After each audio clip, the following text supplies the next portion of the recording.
Good morning, everybody. I want to try and keep us on schedule for you, so I'm sure you have other things to do. Thank you to the PFT members, elected officials, and members of the media for joining us today. I want to recognize the electeds that have taken time out of their busy day to show up, and if I miss anyone, no offense. Councilmember Brooks, Councilmember Gauthier, somewhere, and then I think we have staff representatives from Councilmember O'Rourke, Councilmember Young, and then representing the State House, Representative Dorisha Parker. Hi. I didn't forget you. Okay. My name is Arthur. Oh, sorry. Where?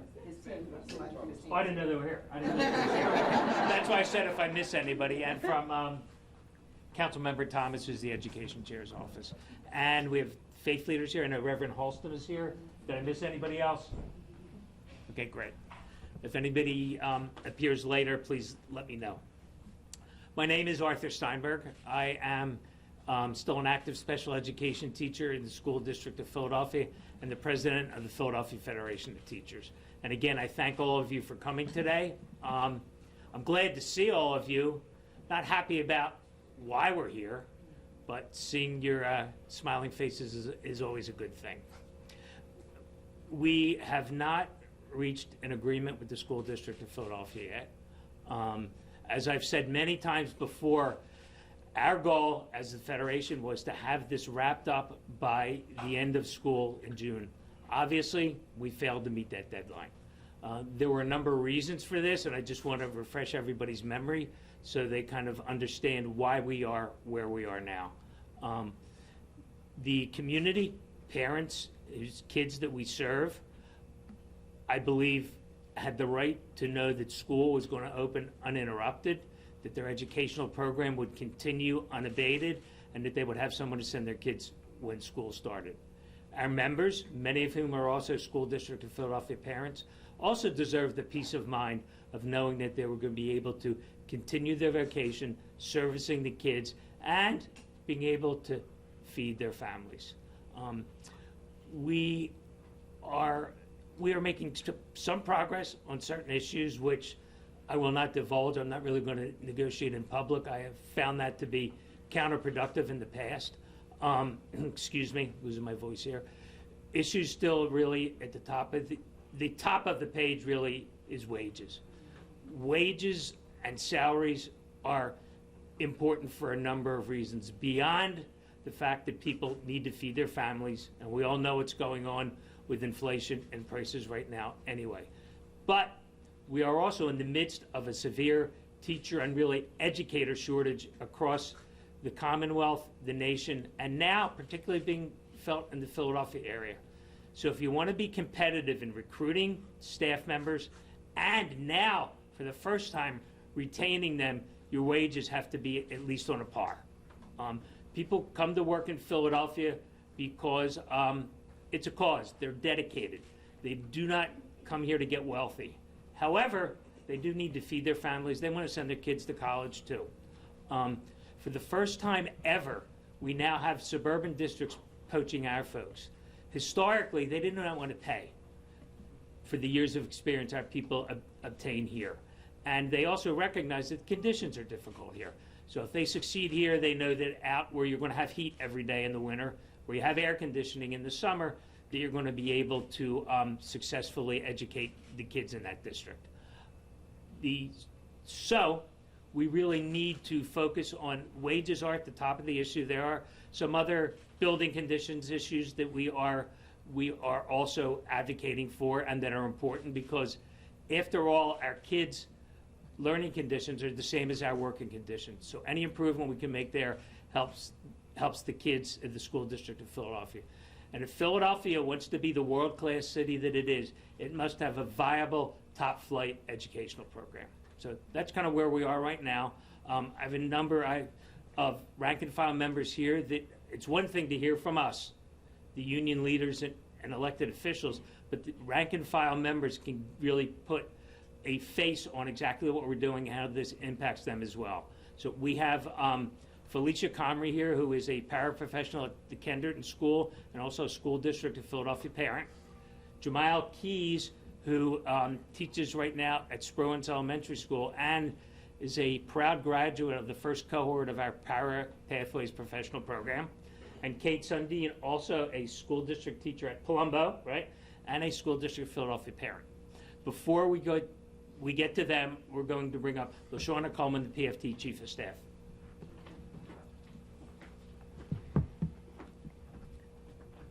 Good morning, everyone. So we're here today because the future of Philadelphia's children depend on people standing in front of their classrooms and supporting their schools every single day. The teachers, paraprofessionals, nurses, counselors, and all the dedicated support staff who make learning possible. These are the people who greet our children in the morning, who stay late to help struggling students, who buy supplies out of their own pockets, and support our kids with all of their emotional needs. They are the backbone of our public schools, and they deserve a fair contract. The Philadelphia Federation of Teachers has come to the table ready to work. We've brought ideas, solutions, and a genuine willingness to negotiate in good faith. We're expecting the school district to meet us halfway. Every day negotiations are delayed is another day that educators have uncertainty as well as the public. We are asking the school district to meet us and to give teachers and students the education that they deserve.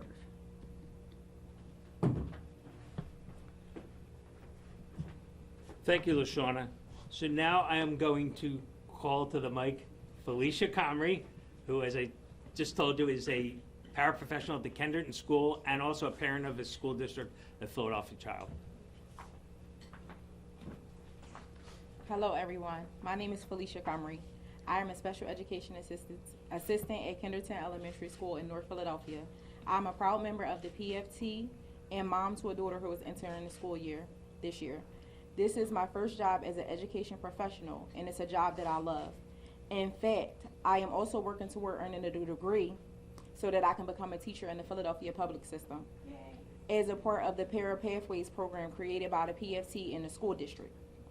I hear a lot of folks in high positions talk about how important public education is and how irreplaceable public school educators are. Yet, I don't see that respect for our profession reflected in our paychecks or benefits. As education professionals in a larger school district in Pennsylvania, we face many challenges, but staffing shortages in our schools have many of us at the breaking point. I'm working in special education because these are the kids that have so much promise, but just need specialized services so they can learn and thrive. In my school, staff vacancies mean there just aren't enough staff to adults to staff every classroom properly in special education classrooms. That means every student isn't receiving the services they are entitled to and deserve. Understaffing and student overcrowding create conditions that make it more difficult for educators to be effective and for children to learn. When students who need specialized attention don't get it, they become disruptive to the entire classroom. Staff shortages shortchange our students, and they drive out talented and dedicated professionals. We do this work because we love the kids, but we also have our own families that we need to provide for. If the school district respected our work as much as they claim to, they would make sure we are compensated properly and fairly. For me, being fairly compensated for my labor would mean I wouldn't have to worry all the time about basic necessities. It would mean in the event of family emergencies, we would have some savings to get us through.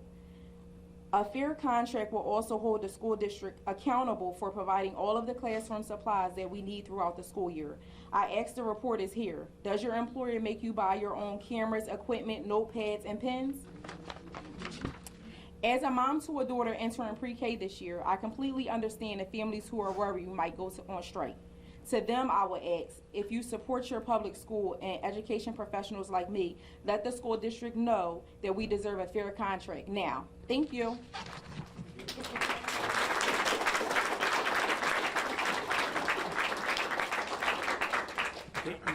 Now we have Jamal Keys, who is served many roles within the school district of Philadelphia and is really a shining example of what we can accomplish with this Para Pathways program, which we negotiated in the CBA with the district, and it really illustrates exactly what our members can do. Good morning, everyone. My name is Jamal Keys. I am a product of the School District of Philadelphia. And as Art stated, I am a graduate of the first cohort of the Paraprofessional Pathways Career Program. As a product of the School District of Philadelphia, I never saw myself here in this position. Being a teacher was not something that was on my agenda, but obviously is what I was destined to be. Started my career with the School District of Philadelphia as a bus attendant, moved into my position as a classroom assistant. At that point, I went back to school, got my associates, my bachelor's, and then I hit a wall because I had to do student teaching. Now, I don't know about you guys, but I cannot afford to work and not get paid. And as a student teacher, I wouldn't get paid. So what I did was I spoke up and I asked my union, what could you guys do to help us? That was the beginning of the Para Pathways program. From that point, how many do we have now? Over 100. Over 100 former paraprofessionals are now teachers. This shows that PFT has been,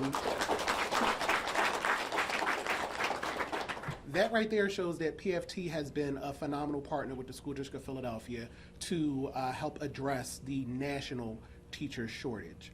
On top of that, personally, I've spoken in front of the United States Senate about the need for more teachers in our urban public schools that look like the students who attend those schools.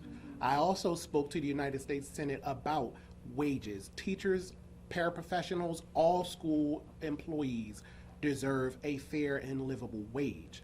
And when I say a fair and livable wage, I mean a wage that, in addition to benefits that we pay into, we actually see. You know, I'm entering year 19 as a school district employee. This will be my third year as a teacher, and I can honestly say I've spent thousands of dollars in my own classroom so that the children that I work with in my multiple disability support classroom have a decent learning experience. I walked into that classroom and the district gave me no materials, and I'm being honest. All the materials in that room pretty much came out of my pocket and out the pockets of my paraprofessionals that work alongside me. So what we're asking for is not a lot. We're just asking for wages that we can survive off of so that we can continue to provide that excellent experience for all of the Philadelphia public school students that we service. That's all we need.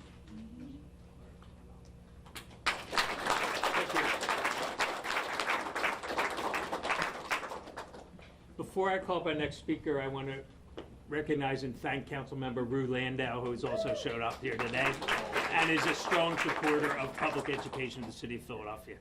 We now have Kate Sundine, also staff member from Senator Street's office, is also here today. I want to thank them for their support as well. Kate Sundine, teacher at Palumbo Academy. Academy of Palumbo, I got it close. And also parent of a school district of Philadelphia student.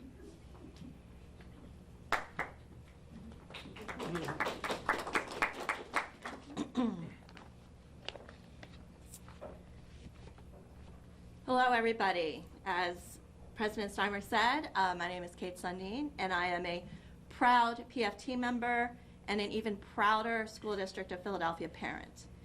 Now, let me be clear, it was never a question in my mind where we would send our kid. It was always going to be the city schools.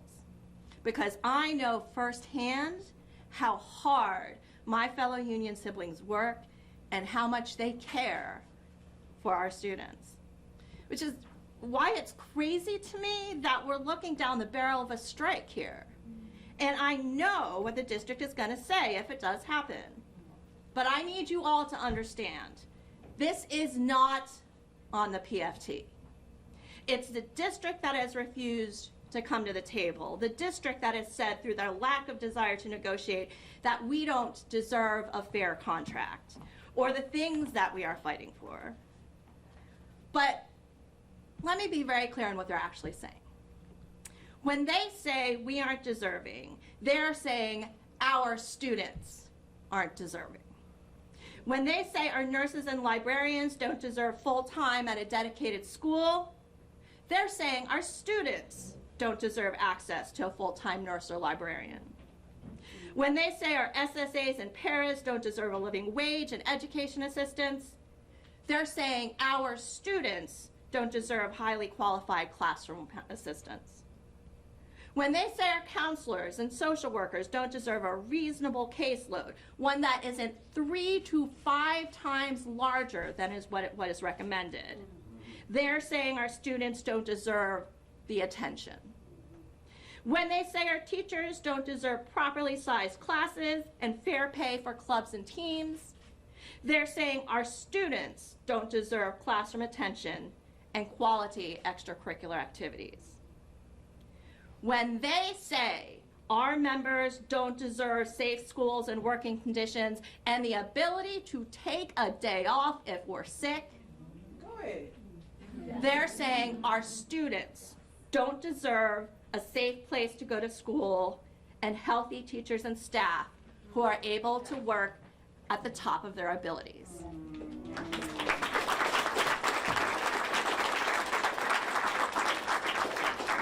When they say we already have more than we deserve, they're saying our students don't deserve more. And our students hear it. Every time someone says, let's not pour good money after bad, they hear it. Every time they hear somebody say, just shut them all down, they hear it. Every time they hear someone say, not my tax dollars, they hear it. And they believe it. And they internalize it. And that is not acceptable. Let me tell you, in my 25 years with this district, I have seen so many things that have made me a proud School District of Philadelphia teacher and a proud PFT member and now a proud School District of Philadelphia parent.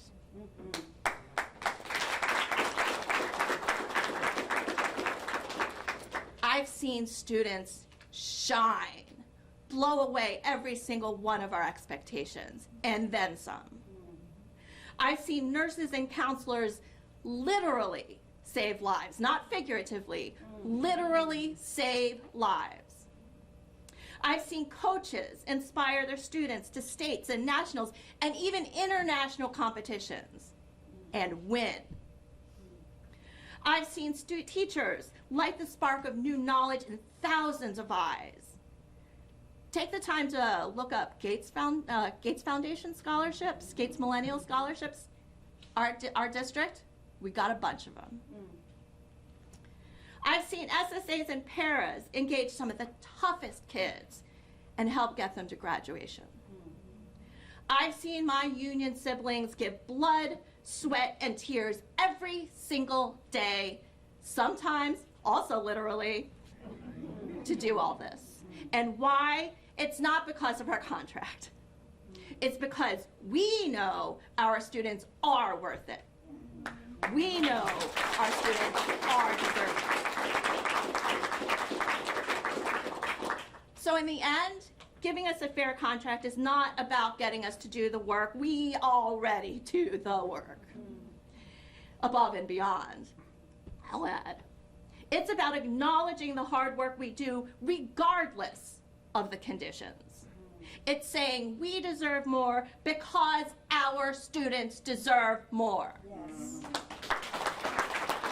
It's saying we deserve better because our students deserve better.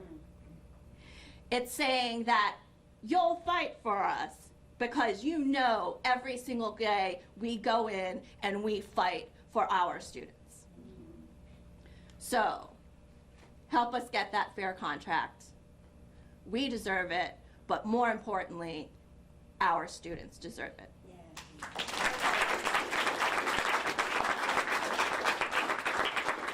And also, while we're at it, encourage your state senators to vote for the sensible transportation legislation so that our students can actually get to school without you guys having to give up more of your hard-earned time and money.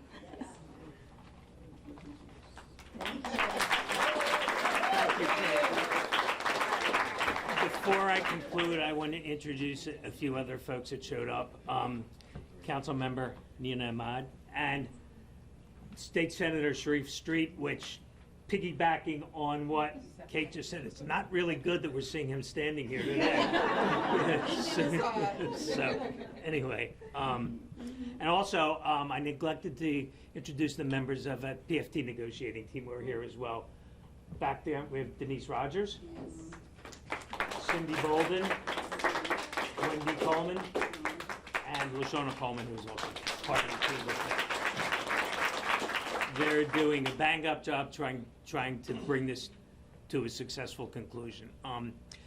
Where we are right now is there is plenty of time to get an agreement done. We have 18 days until this contract expires.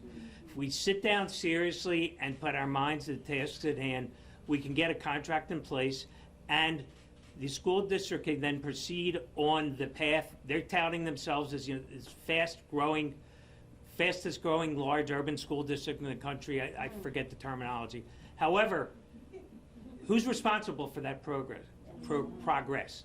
Our members. It's their hard work with lack of sometimes of support, resources, as you heard, spending money out of their own pocket, and the efforts that they put into this job every single day, and they want to deliver for our students and our communities so that the city of Philadelphia and its school district can thrive. Yes. Okay. I'll open it up to any questions now. The district has not gone into detail about what the plan is. If there is a strike with teachers, could you provide any kind of, picture of what it might look like for parents who are very concerned? All I can comment on is that when we took our strike authorization vote, we had a plurality of 94% voted in favor of it. So take the next natural leap from there. If in fact that unfortunately occurs, schools won't be able to function, they won't open. But I have no idea what their plans are. And how far are you, you said there's plenty of time for an agreement. How far are you away from that agreement? There's still significant work that needs to be done. Let me characterize this as honestly as I can. There's significant work that has to be done, but it's doable. We've had much larger gaps to close in the past. So if we sit down and seriously work at it, it can get done. But make no mistake about it, if we are forced to go on strike, it will not be because of us, and we are structured and organized and ready to do it. When was the last time teachers went on strike in Philadelphia? And obviously there have been get ready to strike events. What kind of conversations are you having with members, especially 18 days away now? Okay. Well, to answer the first question, which is the easy one, 1981. Okay. And I believe it was 50 days. 5-0? 5-0. Okay. And the conversations that we're having with members now is just for them to get prepared, set up their structures, their picketing schedules if we need to do it, communication chains within the school, locations in the neighborhood in case somebody has to go to the bathroom, has to get a drink of water and get out of the heat, just those normal logistics that occur. So, and that's all been done. We communicate those at those meetings and through their building representatives at the schools. Would it be fair to say most teachers have not gone on strike in the district? Yeah, I just took a look at it last night. The number of us that have been around in 1981, I think it could get up to 2 hands. So what we're doing, we are calling on some of those folks and some of the retired members that were around for that strike, and also the one in 1972, to kind of just have conversations with them and let them know what to expect and how things are going to proceed. Just to kind of clarify the timeline on all of this, teachers reporting back August 18th, first day of school the 21st, contract expires the 31st. So as things stand now, are we still planning on, starting work in a couple days here and then possibly going on strike when the contract expires? Well, what does that look like? The contract's still in place, and there's really a no strike clause within it. So while we're still within the jurisdiction and the years of that contract, we'll go to work. And we hope to be able to go to work again after the 31st. And will a strike be held if there's no contract, September 1st, or is it something where you could continue negotiating if you chose to? Yeah, we're not going to divulge really what our strategy is right now. A lot of it will depend on how talks are going and what state we're at.